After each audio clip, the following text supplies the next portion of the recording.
Number 1, Canada के प्रधानमंत्री Justin Trudeau ने अपने देश के संसद में एक बयान में कहा है कि इस साल जून में हुई हरदीप सिंह निज्जर की हत्या में भारत का हाथ होने का आरोप लगाया है। दोस्तों, ट्रूडो ने एक आपातकालीन सत्र में कहा, कनाडाई धरती पर एक कनाडाई नागरिक की हत्या में किसी भी विदेशी सरकार की भागीदारी हमारी संप्रभुता का अस्वीकार्य उल्लंघन है या उन मौलिक नियमों के विपरीत है जिसके द्वारा स्वतंत्रता, खुले और लोकतांत्रिक समाज अपना आचरण करते हैं। नंबर 2, कनाडा के प्रधानमंत्री ट्रूडो के आरोप को सिरे से नकारते हुए भारत सरकार ने निज्जर की हत्या में अपना हाथ होने से साफ इनकार कर दिया है। भारतीय विदेशी मंत्रालय ने कहा है कि कनाडा के पीएम जस्टिन ट्रूडो द्वारा दिए गए ऐसे बयान खालिस्तानी आतंकवादी और चरमपंथियों से ध्यान हटाने की एक कोशिश है जिसे कनाडा में आश्रय मिलता रहा है।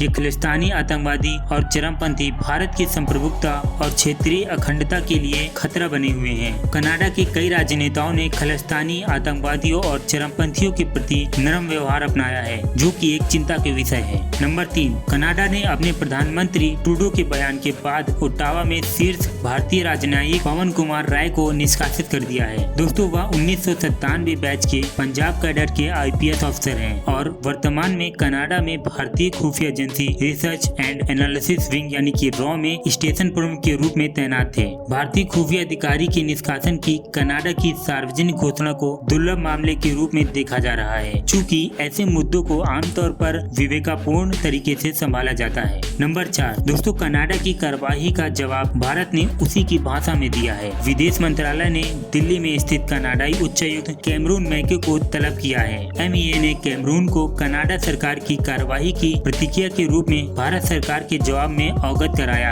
और एक सीनियर डिप्लोमेटिक को निष्कासित करने का फैसला किया है। दोस्तों, भारतीय विदेशी मंत्रालय की ओर से कनाडा के राजनयिक को देश छोड़ने के लिए 5 दिन का समय दिया गया है। नंबर 5, दोस्तों, भारत को जैसे को तैसे की भाषा में जवाब मिलने के बाद कनाडा के प्रधानमंत्री जस्टिन ट्रूडो के तेवर नरम पड़ गए। न्यूज एजेंसी रॉयटर्स की रिपोर्ट के अनुसार प्रधानमंत्री जस्टिन ट्रूडो ने मंगलवार को कहा कि कनाडा एक सिख अलगाववादी नेता की हत्या से भारत एजेंटों के जुड़े होने का सुझाव देकर उनको उकसाने की कोशिश नहीं कर रहा, लेकिन ओटावा चाहता है कि नई दिल्ली इस मुद्दे पर ठीक से विचार करे। उन्होंने राइटर से कहा है कि भारत सरकार को इस मामले को बेहद गंभीरता से लेने की जरूरत है। हम भारत को उकसा नहीं रहे या इसे आगे बढ़ाने की कोशिश नहीं कर रहे।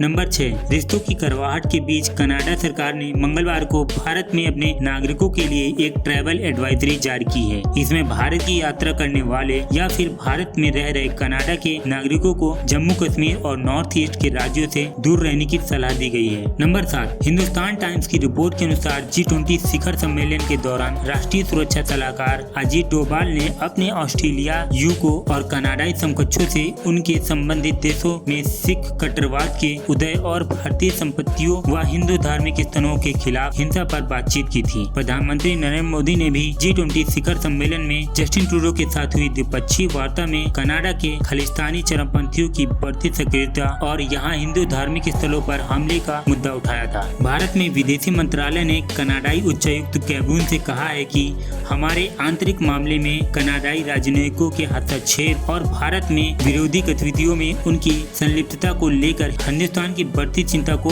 दर्शाता है। नंबर 8, दोस्तों, आपकी जानकारी के लिए बता दें कि हरदीप सिंह निज्जर को भारत की सुरक्षा एजेंसियों ने भगोड़ा और आतंकवादी घोषित कर रखा था। राष्ट्रीय जांच एजेंसियों की तरफ से निज्जर पर 10 लाख का इनाम घोषित था। कनाडा एक प्रभावशाली सिख समुदाय का घर है और भारतीय नेताओं का कहना है कि वहां पर कुछ कट्टर समूह हैं जो कि अब भी भारत से अलग होकर बने एक स्वतंत्र सिख राज्य के प्रति सहानुभूति रखते हैं। 1980 और 1990 के दशक के सिख विद्रोह में लगभग 30,000 लोग मारे गए थे। 1985 में कनाडा से भारत आ रहे एयर इंडिया बोइंग 747 पर बमबारी के लिए सिख आतंकवादियों को दोषी ठहराया गया था, जिसमें विमान में सवार सभी 329 लोग मारे गए थे। नंबर 9, दोस्तों, कनाडा में 14 से 18 लाख भारतीय मूल के लोग रहते हैं। भारत में पंजाब से अलावा कनाडा में सबसे ज्यादा सिख रहते हैं। इसलिए जब G20 समिट में हिस्सा लेने के लिए कनाडाई प्रधानमंत्री जस्टिन ट्रूडो भारत आए थे तो उनकी PM मोदी से मुलाकात में ये मुद्दे भी उठाए गए थे। जानकारों ने कहा है कि दोनों नेताओं की मुलाकात तनावपूर्वक रही थी। इस बैठक के बाद भारत सरकार की ओर से जारी बयान में कहा कहा गया था कि प्रधानमंत्री नरेंद्र मोदी ने कनाडा में भारत विरोधी गतिविधियों पर काबू पाने के लिए वहां की सरकार की ओर से जरूरी कदम उठाने का आरोप लगाया था। सूत्रों की माने तो पीएम मोदी ने ट्रूडो से इस मुद्दे पर अपनी नाराजगी जाहिर की थी। नंबर 10, हाल ही के महीनों में हरदीप सिंह निज्जर तीसरा ऐसा खालिस्तानी समर्थक नेता था जिसकी मौत हुई है। इस साल जून महीने में ही ब्रिटेन में अवतार सिंह खाड़ा भी बर्मिंघम में रहस्यमयी परिस्थितियों में मृतक पाया गया था। वह खालिस्तानी लिबरेशन फोर्स का मुखिया था। दोस्तों, लाहौर में भी परमजीत सिंह पंजवार की हत्या कर दी गई थी। परमजीत को भारत सरकार ने आतंकवादी घोषित कर दिया था। हरदीप सिंह निज्जर की इसी साल जून में कनाडा के ब्रिटिश कोलंबिया में एक गुरुद्वारे के बाहर गोली मारकर हत्या कर दी गई थी। भारत और कनाडा के संबंधों में तनाव के बीच मंगलवार को नई दिल्ली में कनाडा उच्चायुक्त की सुरक्षा बढ़ा दी गई थी। दोस्तों, भारत में कनाडा उच्चायुक्त के बाहर केंद्रीय रिजर्व पुलिस और दिल्ली पुलिस के कई कर्मियों को तैनात किया गया था। दोस्तों, अगर जानकारी अच्छी लगी हो तो प्लीज वीडियो को लाइक करें और आगे की जानकारी के लिए चैनल को सब्सक्राइब करें।